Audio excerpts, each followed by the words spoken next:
Buenas noches, les doy la bienvenida. Ya estamos, ahora sí, creo que ya se me escucha. Les estaba agradeciendo el favor de su atención y dándoles la más cordial bienvenida a esta sesión del curso de Derecho Romano correspondiente a la sección G del segundo semestre de la Facultad de Ciencias Jurídicas y Sociales de la Universidad de San Carlos de Guatemala. Su servidor, profesor titular del curso, Héctor Indalecio Rodríguez Fajardo, les saluda cordialmente a todos y espero que la clase de hoy nos haga sentido. En realidad nos va a servir, pero fíjate que estaba revisando el calendario con respecto de las pruebas de los segundos parciales y me doy cuenta que ya la próxima vez, el día, hoy es miércoles, pero con ustedes tendríamos clase hasta el próximo lunes.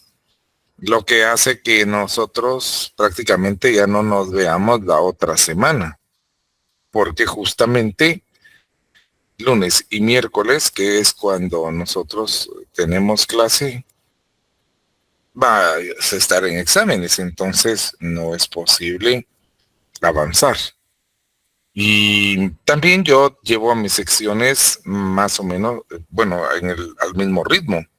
Por ejemplo, aquí que nos hemos quedado, ya pudimos ver todo el juicio, el procedimiento cognitorio, ¿verdad?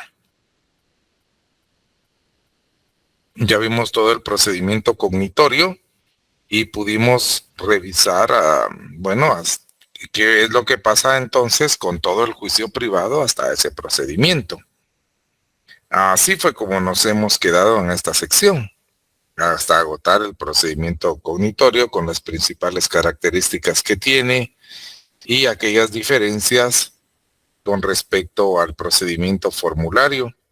Y hay mucha información en esta segunda unidad, en este segundo examen parcial. Yo pienso que para los efectos de hacer un examen con una ponderación de hasta 40 puntos, que es el que nos toca realizar, ya tenemos suficiente información, por lo que pienso que lo que hoy voy a dar como clase ya no entraría en el examen del segundo parcial. Esto ya iría abonándose para poderlo evaluar en el final, porque una vez regresemos de los exámenes de segundos parciales, pues va a ser inmediatamente, mira, un par de días y ya, trum, otra vez 4 clasecitas o 3 y ya vamos a estar de nuevo en finales. De tal suerte que vamos a aprovechar ahorita que tenemos el tiempo para avanzar en otro tema que hoy empezaríamos. Ya dejamos en paz el juicio privado, vamos a dejar también en paz ya las instituciones procesales. Acuérdate tú que hemos platicado acerca de que estas instituciones del derecho las había instituciones de carácter procesal y habían otras instituciones de carácter sustantivo. Pues las procesales las hemos visto hasta, digamos, el juicio privado y hasta agotar en la última sesión lo relativo al procedimiento cognitorio. Así que nos tocaría ya hoy, según privilegiar algunos temas, porque ya ves que es bien grande el programa de estudios, pero para privilegiar algunos temas y que lo más importante, si nosotros lo podamos ubicar y que podernos nutrir de ese conocimiento efectivamente, creo que hay que privilegiar, así es como lo he hecho en el pasado, y entonces ya pasar a esta nueva, digamos, a este nuevo tema que sería empezar a ver algunas instituciones, pero de carácter, fíjate tú, de carácter sustantivo ahora. Es por donde vamos a ir. Solamente quiero estar bien seguro, porque así el que engaña, el que dicen que el que avisa no traiciona. Nosotros en esta sección G ya vimos, ya agotamos el procedimiento cognitorio. ¿Es cierto o no? Para estar bien seguro. Es una pregunta que sí quisiera me respondieran, por favor, para que quede ahí sí que para el registro, mira. Sí, licenciado, inclusive lo último que vimos, los últimos minutos, fue un cuestionario que solo vimos como 7, 8 preguntas, porque usted nos había preguntado si eso ya lo habíamos visto y le dijimos que no. Entonces empezamos a ver ese cuestionario, pero nos alargamos bastante de la clase, entonces ahí nos quedamos. Como un repasito. Pero sí habíamos terminado el procedimiento cognitorio, ¿verdad, Nancy? Sí, licenciado. Bueno, entonces yo le agradezco mucho que haya interactuado conmigo a través de esta comunicación, porque así queda la constancia de que efectivamente ya vimos ese procedimiento. Y es importante porque hasta allí es donde va a entrar el segundo examen parcial. Y acuérdate tú que ese segundo examen parcial otorga hasta 40 puntos. Entonces va a ser un poquito más largo, porque evidentemente también tenemos mucha información para medir. Y ya no le quisiera yo meter más al segundo examen parcial, sino a qué horas hace uno un, un test tan grande. Me refiero, yo creo que uno hacer un formulario para que la gente lo conteste es relativamente fácil, pero estar ahí por mucho tiempo respondiendo un interminable cuestionario tampoco, un formulario no es el caso. Entonces, lo que veamos hoy, y que va a ser el siguiente tema, míralo bien, ya queda para el examen final, un abono para el examen final, lo que vamos a empezar hoy a mirar. Y entonces les presento, vamos a ver, sería esto. Aquí tengo listo esto, porque ahora que nosotros ya vimos esa parte de lo que es de lo relacionado con las instituciones procesales, esto empieza por aquí, con las instituciones del derecho, pero ahora sustantivas. Es importante que recordemos que las instituciones sustantivas son aquellas que contienen la descripción de los derechos, las que describen las obligaciones que tiene la persona y que son las que contienen pues, el derecho subjetivo, aquel derecho que está implementado dentro de lo que nosotros, de un derecho de aplicación, una ley de aplicación general, y ahí están consignados entonces ahora los derechos. Aquí vamos a ver entonces, empecemos de esta manera con la exposición para saber que nuestro título de hoy empieza con los bienes. Y yo les había anticipado en alguna parte de nuestras clases que pues hay diferentes formas de denominar a las cosas.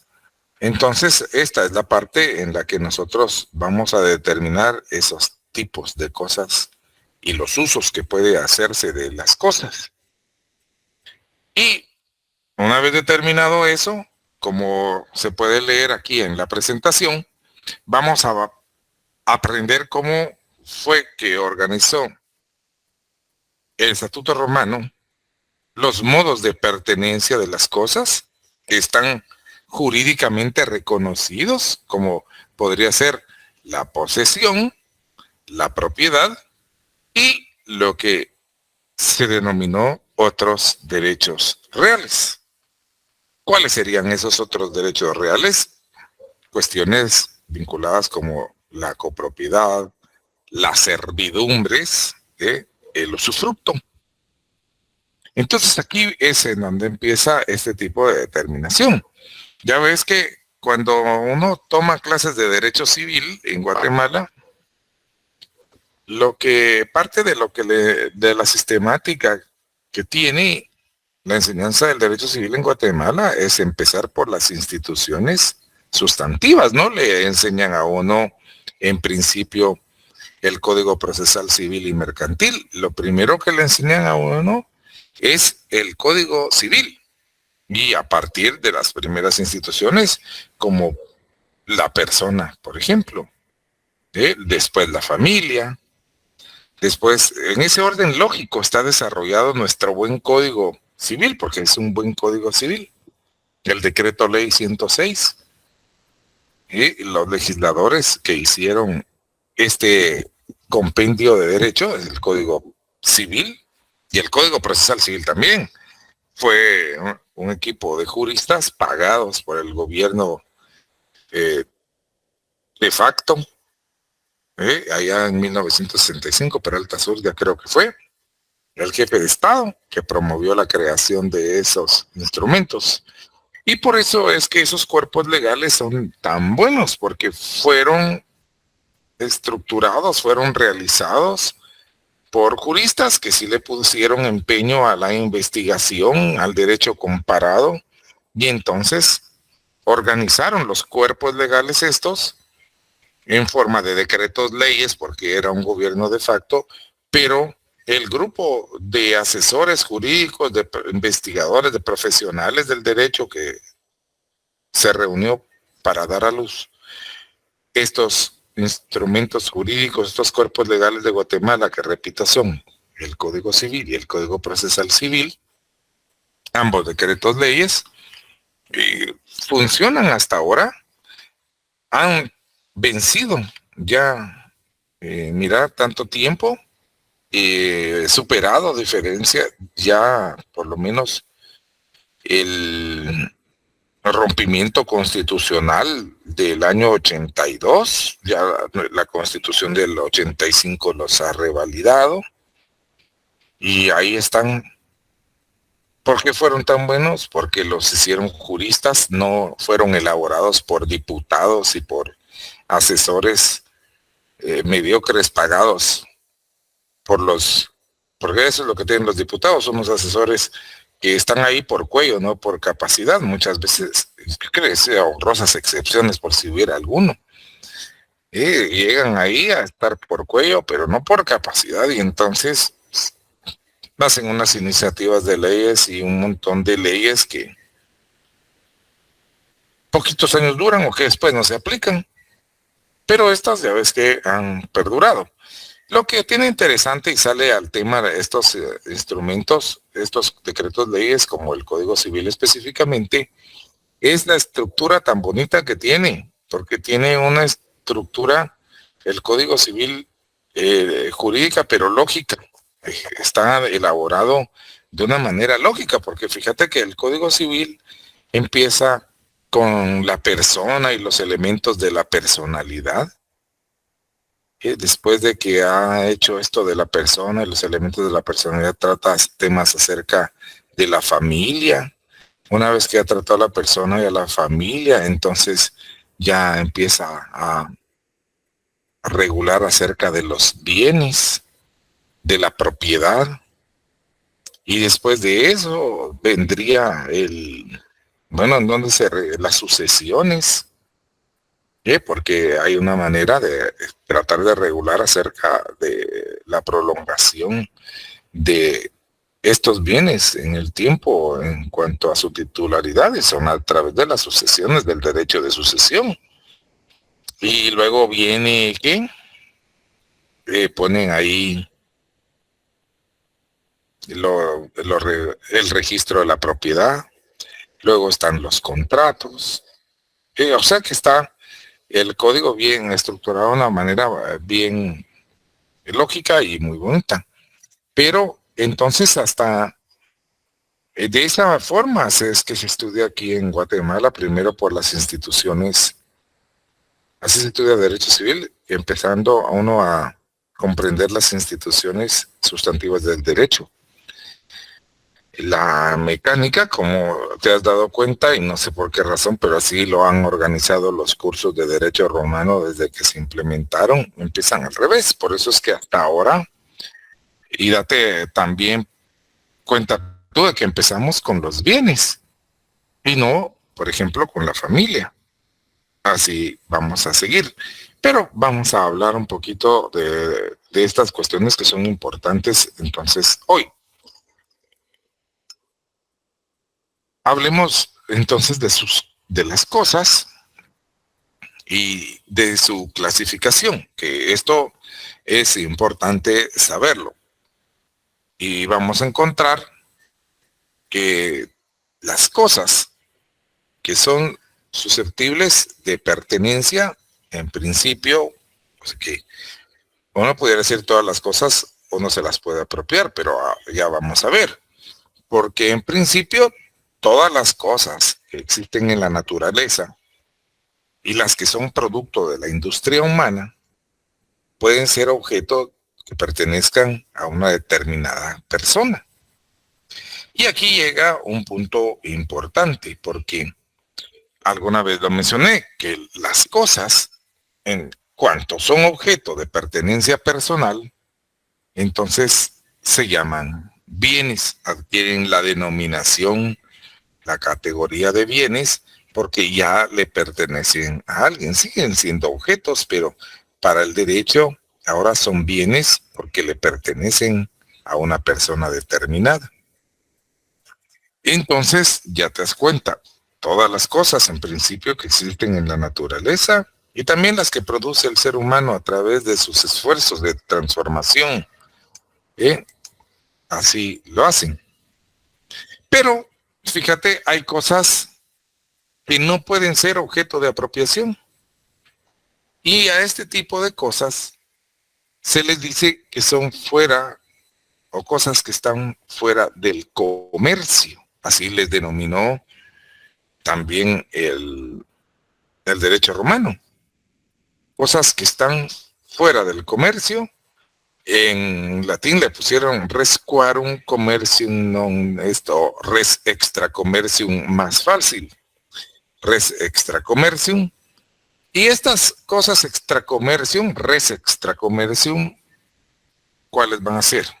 Cosas que están fuera del comercio serían entonces, por un lado, aquellas cosas que se consideran que son comunes a todas las personas, como cuáles, diría uno, ¿qué es lo que le es común a todas las personas? Y eso uno se pone a pensar que, mira, ya lo leíste tú ahí, cosas como los mares, tú, el aire, eso, nadie se puede apropiar de la atmósfera, decir esto es mío y andar vendiéndola. O el mar, porque el mar no se puede apropiar nadie de él en particular. De tal suerte, pues, que ese tipo de cosas son extra comercio. ¿Qué más? Aquellas cosas que se considera que pertenecen a los dioses. Bueno, que podría ser que le pertenezca a los dioses, los templos, y para variar las ofrendas. Entonces esas se suponía que no se las podía apropiar en forma individual un ser humano. Ahora, por eso era muy sano en el derecho romano. Ya ves que eso es conforme a la ley, no. Conforme a la ley no se podía, conforme al derecho no se pueden las personas apropiar de las cuestiones relacionadas a la religión. Bueno, aquí era a los dioses. ¿Qué otra cuestión es res extra commercium? La vida. El agua que no puede ser objeto de apropiación privada. Por eso es que debe existir necesariamente más tarde o más temprano en todos los estados algún tipo de regulación sobre los recursos hídricos del país, porque aquí, por ejemplo, en Guatemala, desde la década de los 90, finales de la década de los 90, está bloqueada, parada, olvidada una ley de aguas que regula el uso de aguas, y de eso es que se aprovecha un montón de personas. Pues no hay un cuidado, una regulación acerca del uso del agua. Pero se entiende que el agua, cuando hablamos aquí, ese es el agua que sirve para la subsistencia humana, para los proyectos como el riego y esas cosas. Los ríos en general, nadie podría apropiárselos tú, o los lagos. Sin embargo, vemos nosotros que hay quienes desvían los ríos para hacer uso de regadíos y situaciones. Aquí en Guatemala hay un grave problema con respecto a varios ríos, los que son desviados, los que todavía medio funcionan, porque lamentablemente en Guatemala también es pues otro tema, ¿verdad? Porque no hay cuidado del patrimonio nacional y el Estado no regula ni mucho menos sujeta a la población a utilizar debidamente esos recursos. Nunca ha habido educación y la mayoría de los ríos de Guatemala son ríos contaminados. Eran ríos buenos, como el río Motagua, que ahora es un desagüe, pero antes fue un río bueno, era y ya sabemos todos el agua Matlán. Pero el agua, en esencia, no se puede apropiar a alguien de manera particular de un río, de un lago o algo así. Tampoco se puede apropiar el ser humano en forma particular de las cosas que son comunes a una comunidad, que son comunes a todos. Como ves aquí, las calles, las vías, las plazas públicas, las murallas, todas esas cosas, los monumentos, le pertenecen a todo el pueblo. Y así pasaba desde tiempos de Roma. Hoy todavía sabemos que así los estados modernos regulan en sus códigos el uso de las calles, limitan la propiedad. Y el municipio, por ejemplo, aquí en Guatemala, se sabe que regula que las banquetas, por ejemplo, no son propiedad particular de una persona. Las banquetas están frente a la casa. Las banquetas son del municipio. Mucho menos va a ser de apropiación personal de los vecinos el frente de su casa, como dicen. Por aquí, eso es la peor desgracia que pasa en Guatemala, que como la ignorancia es atrevida. El común de los mortales tiene la idea de que es dueño del frente de su casa hasta la mitad de la calle. ¿De dónde han sacado semejante idea? Y llegan al punto, la ignorancia, de pelear por ese espacio. Especialmente ahora que todo el mundo tiene carro y nadie desea que le ocupen su lugar del frente de su casa. Pero si ni la banqueta es de ellos, tú. Porque la propiedad de la persona empieza de la puerta para adentro. Lo demás es del municipio. Y ni siquiera la persona que pelea por el frente de su casa tiene derecho a dejar más de 36 horas seguidas un objeto ahí, como un carro. Pero mira, ese tipo de cosas se ven en Guatemala. Bueno, pero estamos hablando de las cosas que no pueden ser entonces, cosas que están fuera del comercio, son cosas que no pueden ser objeto de apropiación particular. Las calles, las vías, las plazas públicas, los parques, los monumentos. Y entonces, esa sería la red o las cosas extra comercio. Pero hay otras cosas, aquí está, hay otras cosas que no tienen propietario. Fíjate, hay cosas que no tienen propietario, pero pueden tenerlo. ¿Cómo cuáles serían estas? Como serían los animales salvajes. Y es un buen ejemplo porque en realidad los animales que viven en las selvas, en los montes, esos no tienen propietario. Pero ya ves que eventualmente alguien los puede domesticar o se los puede llevar si no tienen propietario. o las tierras que no pertenecen a alguien en particular, pues así como ha pasado todavía. Habían aquí en Guatemala algunas tierras que no estaban catastradas, pues dichoso el que las ocupa, ¿verdad? No tienen propietario, pero podrían tenerlo después de un proceso, eso sí, porque no es nada más de llegar uno a ocupar, sería aquí, o a tomar posesión de un inmueble, porque eso es el asunto. Para tener propiedad, primero hay que tener la posesión de un modo continuado.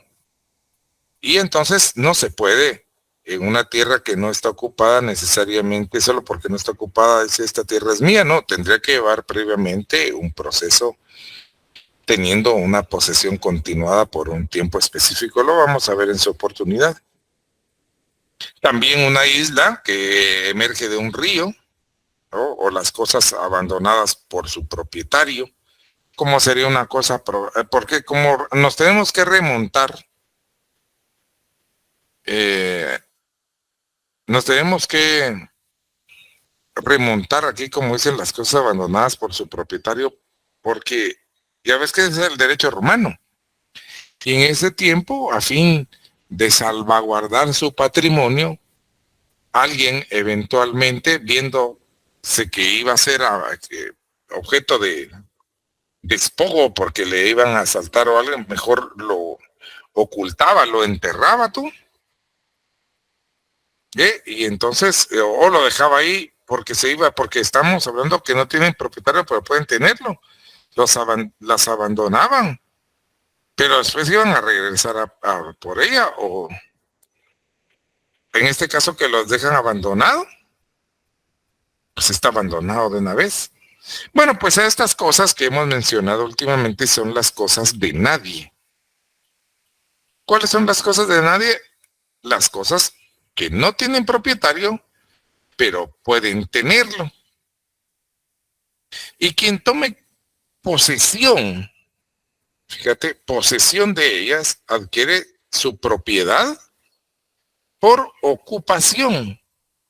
Es un poco diferente en los libros estos de texto, porque quien se las apropie, diría yo, porque lo que sucede es que en términos modernos, en nuestra jerga jurídica, en nuestra identificación de los términos jurídicos, nosotros entendemos en la actualidad la ocupación como un modo originario de adquirir la propiedad. ¿Pero qué propiedad? Sobre cosas muebles.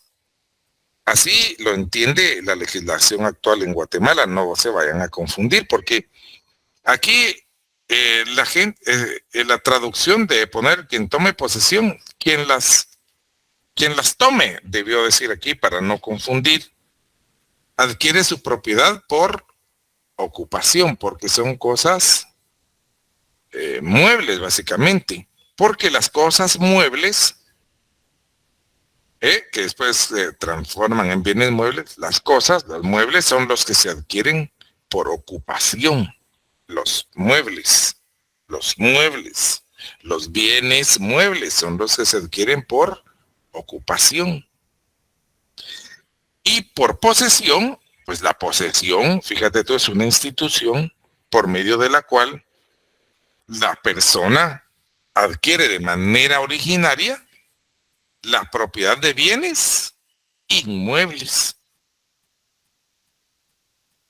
Es diferente. Entonces no se vayan a confundir con esto, quien tome posesión de ellas o adquiere su propiedad por ocupación. Por ocupación solo se pueden, según nuestro derecho, según nuestra ley, según la doctrina actual, por ocupación se adquiere la propiedad de bienes muebles de manera originaria. Y de manera originaria o de modo originario, por posesión, se adquiere la propiedad de bienes inmuebles. ¿Por qué la ocupación y la posesión son modos originarios de adquirir la propiedad.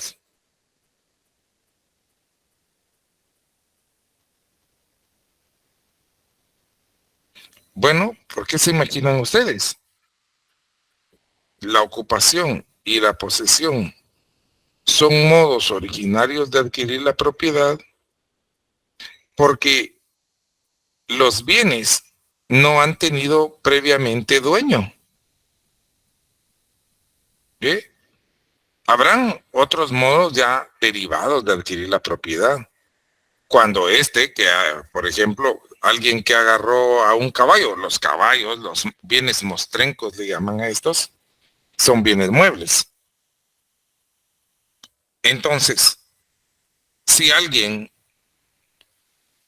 ve un caballo ahí que no tiene marca, que anda ahí salvaje, lo agarra y por ocupación adquiere la propiedad del caballo, un bien mueble. Entonces, como no tenía antes un dueño, por esto es que se dice que la ocupación es un modo originario de adquirir la propiedad porque no tenían un dueño previo. Se adquirió la propiedad por ocupación. Lo mismo pasa con los inmuebles. Alguien que toma posesión de una determinada franja de terreno, entonces dice, bueno, pero es que no está registrado a nombre de ninguna persona esto. Entonces yo aquí me aferro y ya.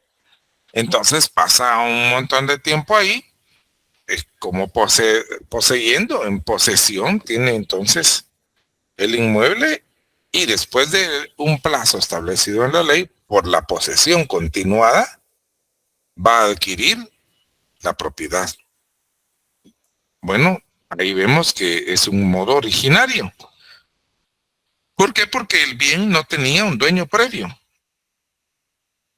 Esa es la situación. Se distingue entonces así esos modos de adquirir la propiedad. Lo vamos a ver más despacio, pero había que asentarlo. ¿Será que alguien quiere preguntar algo o que quiere alguien entrar a la clase? Porque si quieren preguntar, mejor pregunten para que yo no me tenga que salir. Si alguien levantó la mano. Entonces, por favor, con libertad. Ya la bajaron, Lick. Alguien la pachó por casualidad, creo yo, por error. Sí, a veces pasa eso. Muchas gracias. Entonces, vamos a seguir. Ya vimos. Entonces, fíjate, solo para repasar. ¿Cuáles serían las cosas de nadie? Las cosas de nadie son aquellas que no tienen propietario, pero pueden llegar a tenerlo.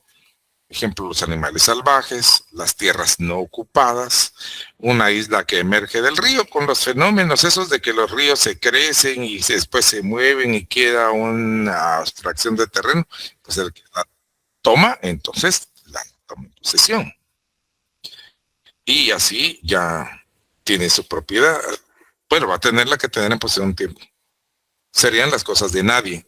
Se distingue entonces, muy bien, se distingue de las cosas extra comercio, que ya vimos que son, y ahora vamos a ver una denominación que se parece mucho. Perdón, que se llama estas cosas que no tienen propietario. Serían las cosas sin dueño.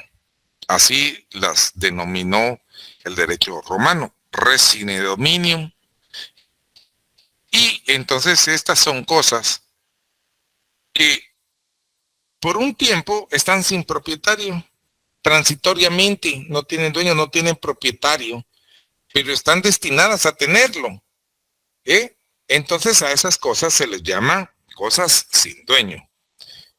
¿Qué sería un ejemplo de unas cosas sin dueño? Res sine dominium, los bienes de una herencia, porque una herencia, fíjate tú, alguien ha fallecido. Y suponete tú, la masa de hereditaria quedó. Se sabe que esa masa hereditaria le va a pertenecer a los deudos, ahora sería a los presuntos herederos, o sea, son presuntos herederos, porque previamente deben llevar un proceso para que les sea otorgada la herencia que les corresponde. Entonces, en tanto esa masa hereditaria está en ese momento, es como una cosa sin dueño, porque nadie tiene el dominio sobre ella. Va a tenerlo después de un tiempo, porque apuro tuvo, después del proceso sucesorio correspondiente, van a tenerlo. Pero fíjate, si no es así, no va a llegar entonces a tener. Es un buen ejemplo de las cosas sin dueño. Son cosas que transitoriamente están sin propietario.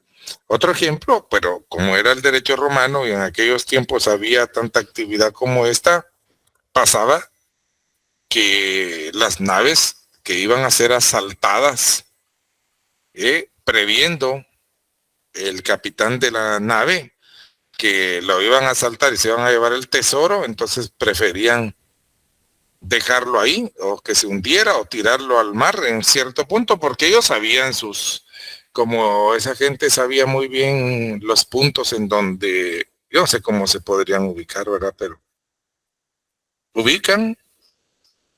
A veces aquí ahora existe una manera de poder encontrar direcciones. Ahora todo el mundo sabe hasta los caminos, pero con el WhatsApp ese que se pone en los teléfonos, pero antes sin necesidad de eso, la gente de mar sabía poner ahí sus latitudes y sus longitudes y tal, y ahí tiraba el tesoro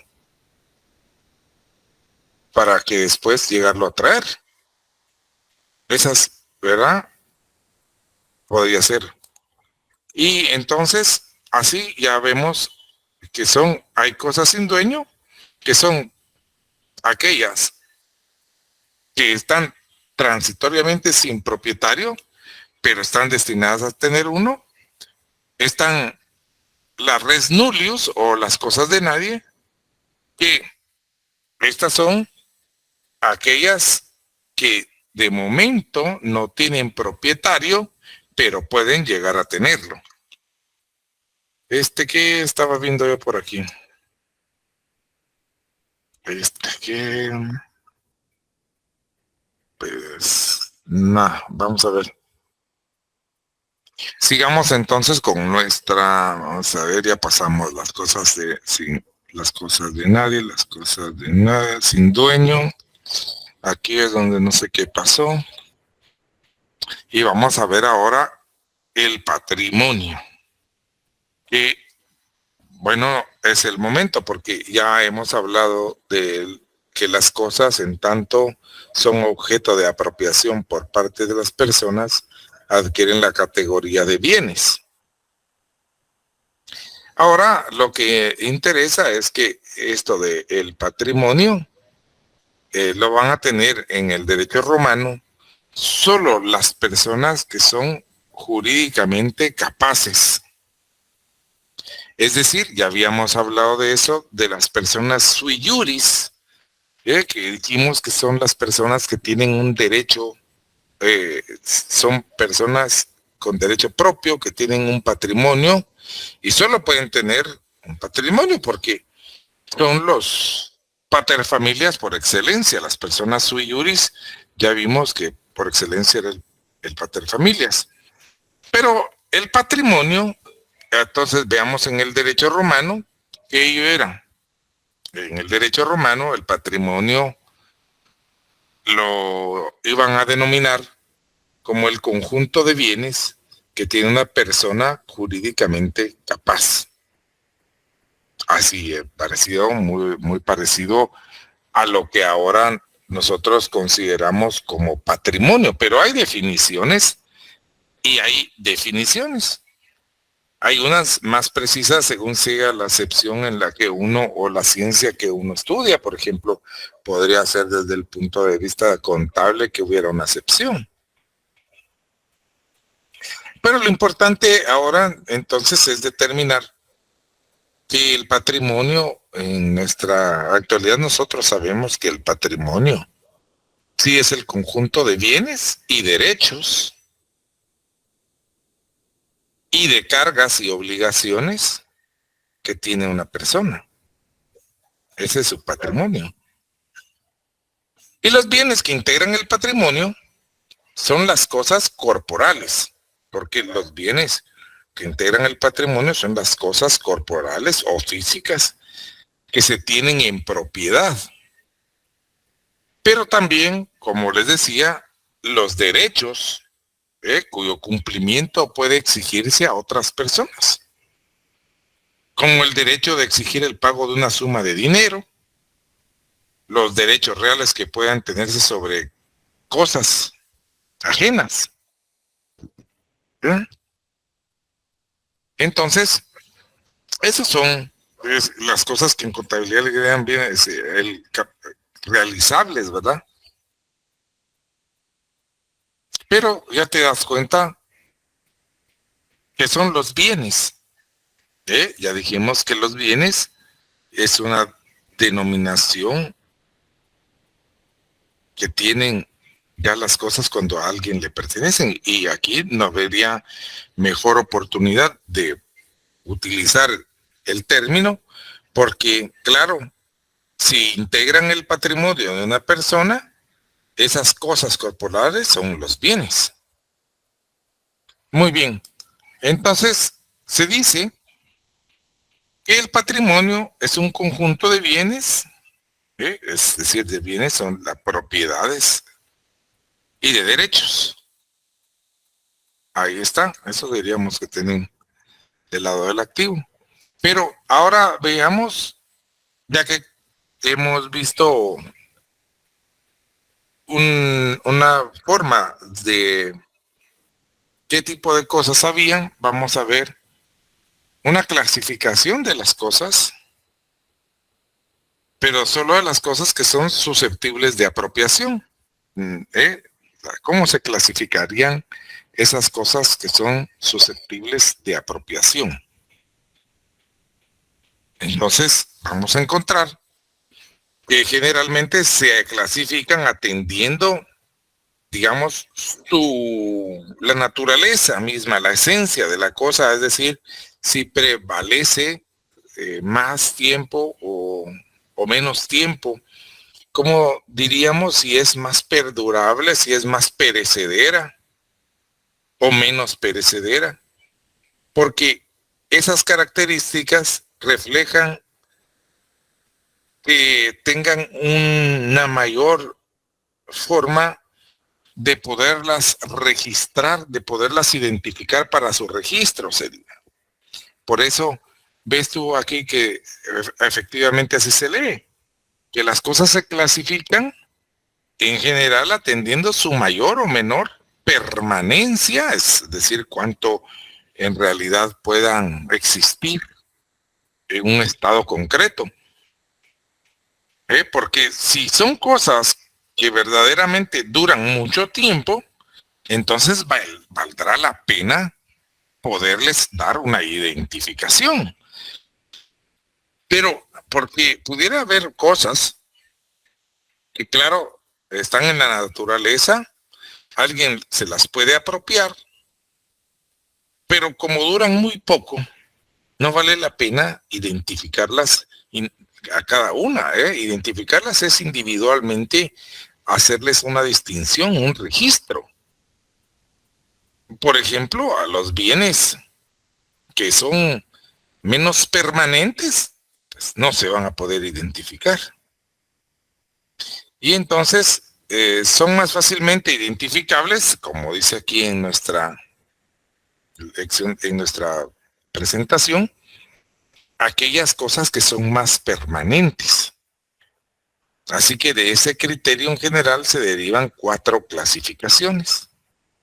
Y este es un tema muy importante porque muchos estudiantes menosprecian la doctrina, menosprecian el registro y se concretan mucho, especialmente para los exámenes de grado, los exámenes privados, a leer su código y a veces no leen sobre la doctrina.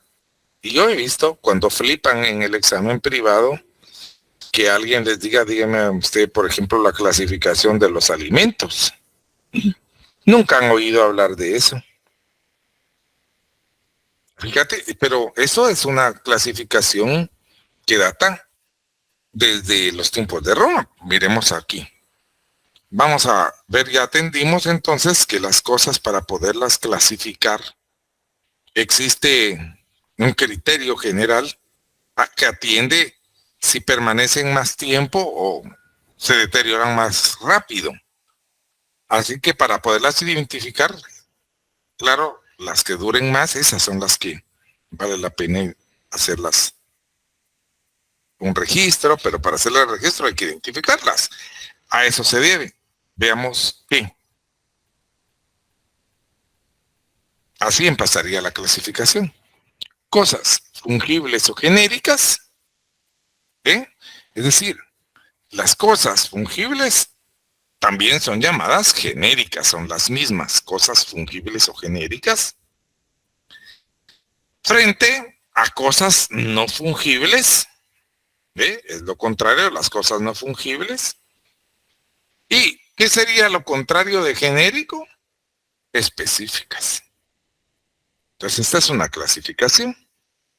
Luego encontraríamos las cosas que son consumibles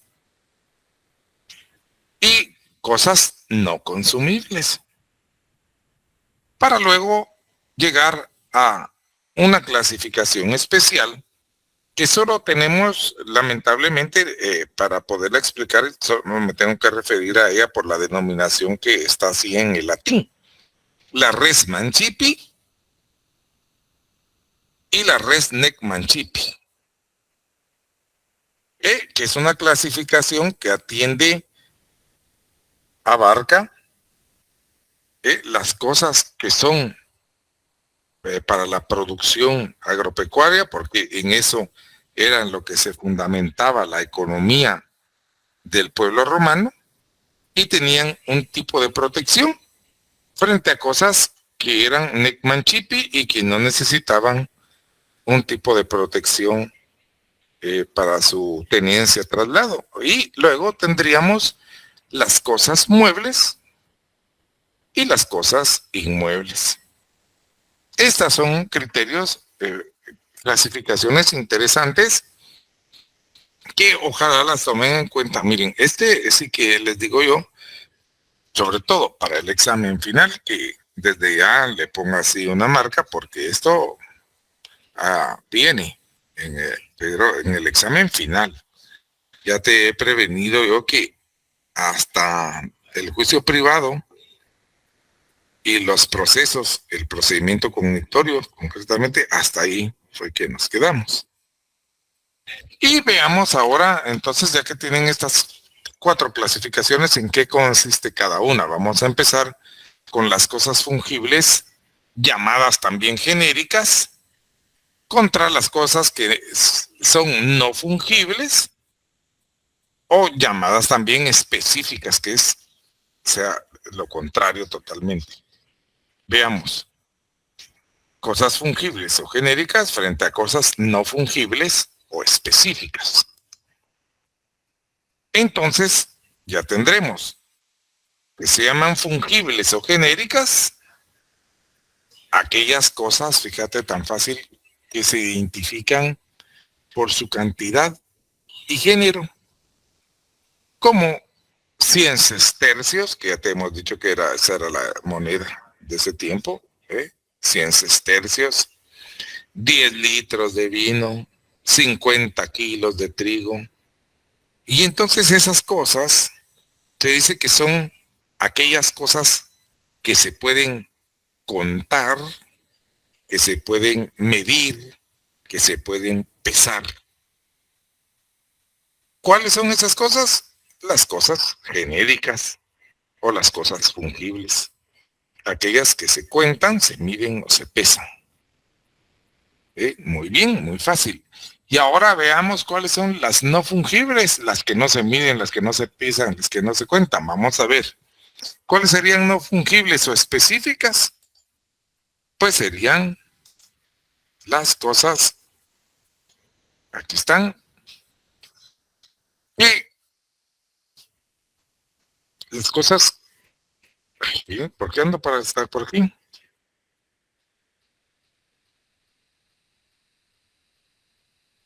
Las cosas no fungibles o específicas, ¿cuáles son?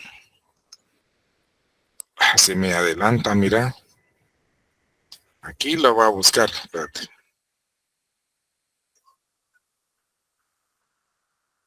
¿Por dónde se quedaría eso que se nos vino hasta por aquí? Alarán se perdió. Bueno, ahora lo vamos a tener que escribir. Entonces lo vamos a tener que escribir. Voy a salir de aquí para no dejar eso. Aquí está. Entonces aquí ya lo puedes ver. Ya dijimos que entonces las cosas fungibles o genéricas son aquellas que se pueden contar, que se pueden medir, que se pueden pesar. Son cosas fungibles o genéricas. Pero las cosas no fungibles o específicas serían las cosas que se identifican de manera individual. Como un terreno que se identifica por su superficie, por sus medidas, por su colindancia, o un esclavo que se identifica porque tiene un nombre, un caballo que se identifica porque, pues aparte de que tiene un nombre, en el tiempo de los romanos, por ejemplo, le ponían desde ese tiempo una marca, ¿verdad? Quiere decir que esas características les daban a ellos el poder ser identificables, me refiero, les daba a esas cosas la oportunidad de ser registradas a favor de alguien. Entonces, por eso las cuestiones eran fungibles o específicas.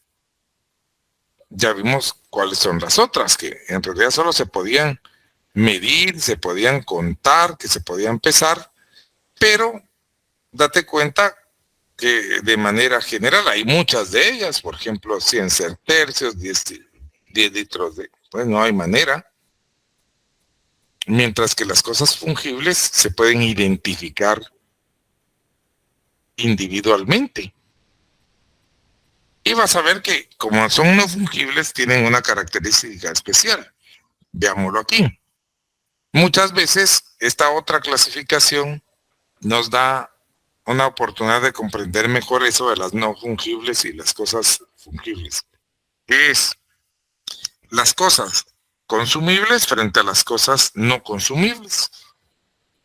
¿Cómo sería eso? Pues las cosas consumibles, ya nosotros podemos deducirlo, son aquellas que se consumen física o jurídicamente al primer uso que se hace de ellas, como los alimentos o el dinero. Entonces, por eso es que generalmente también esas cosas consumibles muchas veces son las mismas o siempre son las mismas que la clasificación anterior que vimos, las genéricas. Regularmente las cosas consumibles son también cosas genéricas. Y al primer uso efectivamente se agotan, ¿verdad?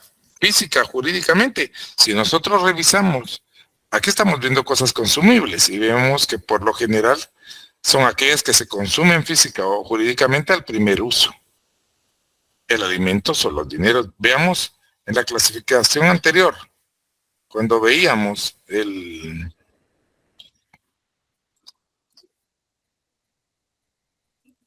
esa clasificación fungibles o genéricas, veíamos esto, ¿verdad? Y ahora vemos que las cosas consumibles son las que al primer uso. Y dice ahí que corresponden las cosas consumibles que generalmente corresponden a las fungibles o genéricas, son las mismas. Y claro, mira, 100 sestercios, o sea, la moneda, tú tenés algo y gastas, compras algo, te gastaste tu dinerito. Ya no lo tienes. Se consumió.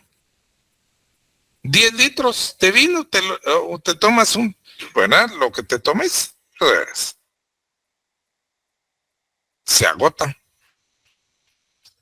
A la primera tomada se van. Porque así es. Y el trigo también uno se lo come y desaparece.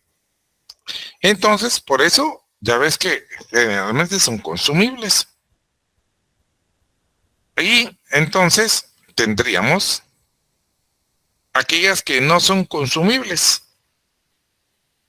Lo contrario, y por lo general también son específicas, porque corresponden a las mismas cosas no consumibles, se podrían identificar con la clasificación anterior de específicas, porque son esas cosas de las cuales el ser humano puede hacer un uso reiterado, como un terreno que constantemente se usa, un caballo que siempre se usa hasta agotarse y reiteradamente.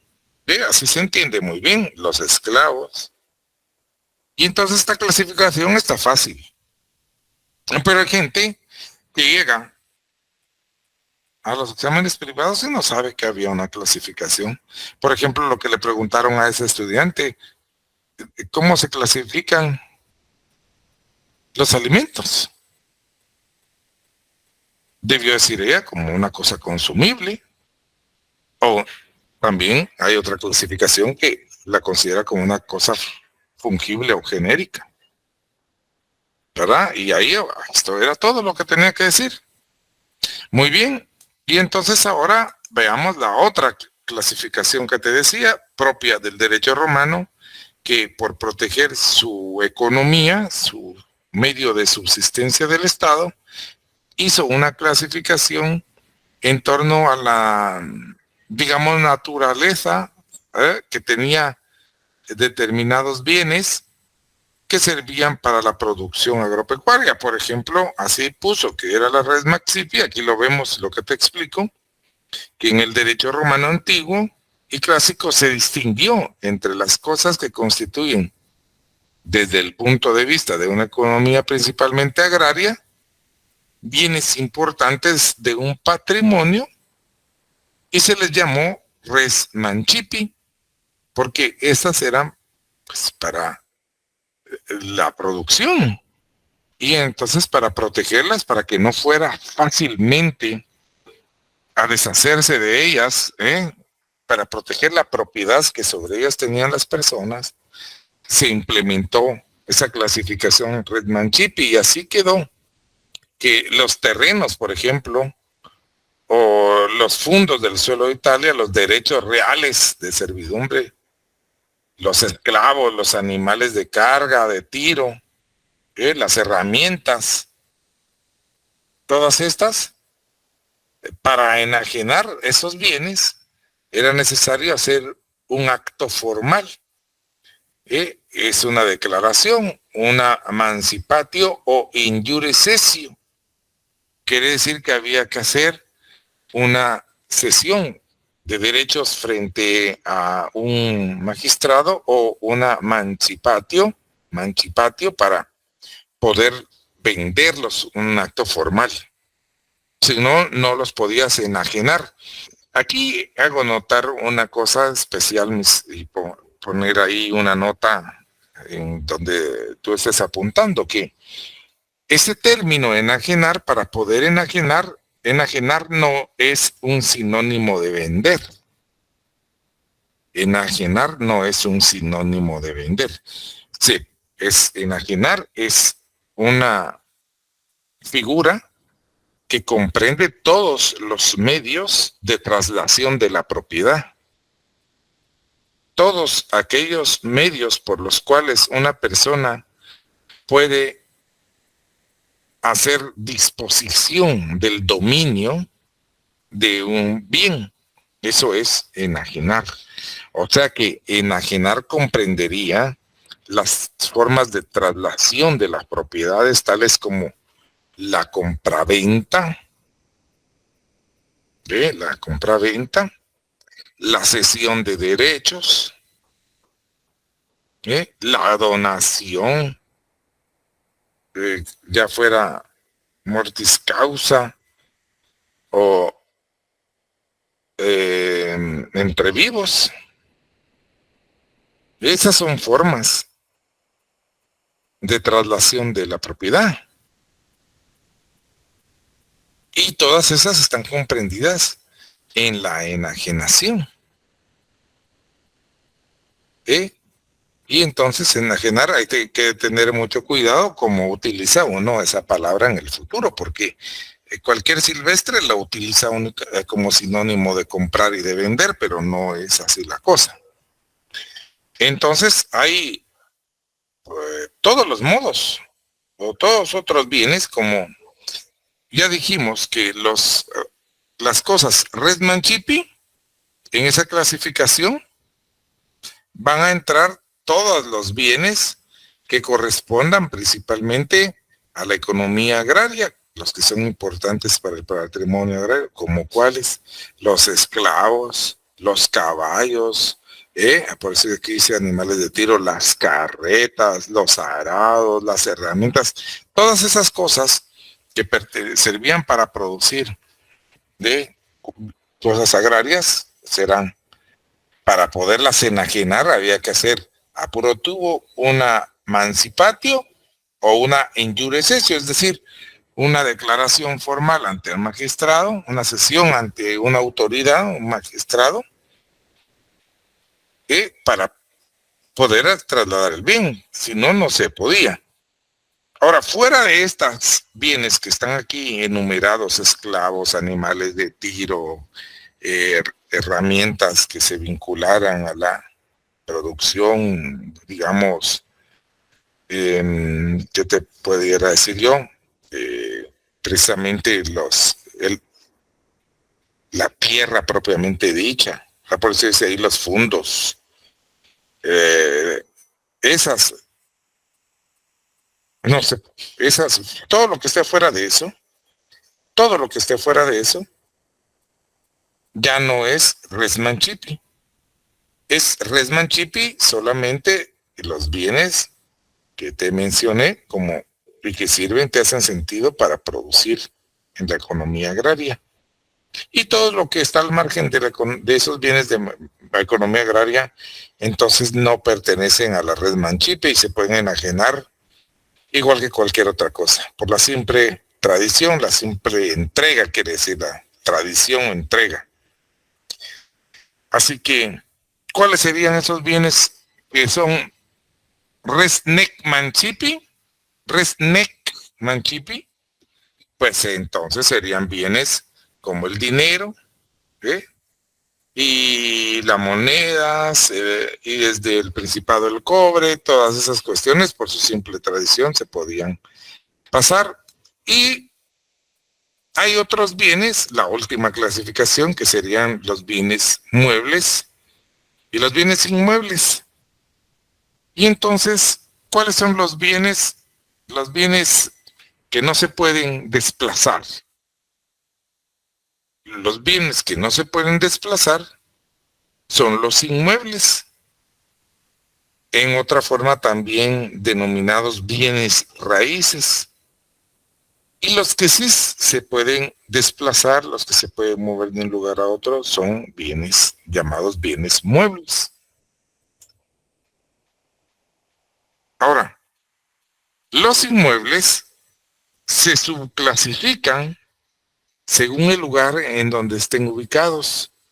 Así, en el derecho romano había bienes inmuebles itálicos, si estaban en la península itálica, o provinciales, si estaban en alguna provincia, o también en urbanos, los que estaban en la ciudad, o rústicos, si se les ubicaba en el campo.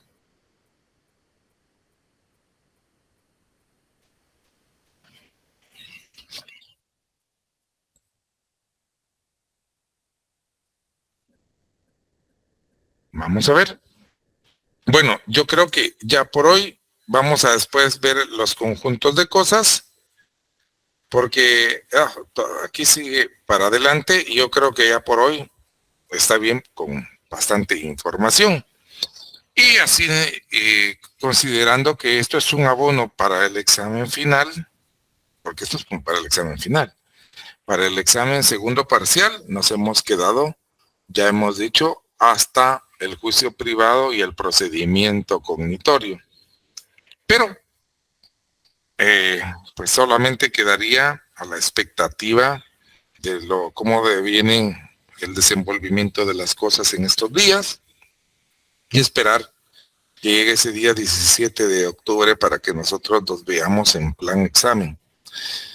Por hoy, hoy que es miércoles, ya les dejo descansar. Sé que tienen otra clase y les deseo muchos éxitos. Van a descansar un ratito, ya les queda poquito tiempo, ¿verdad? Pero espero que les vaya bien en esa su clase. Con permiso, entonces. Gracias, licenciado. Gracias, licenciado. Feliz noche. Buenas noches, licenciado. Buenas noches.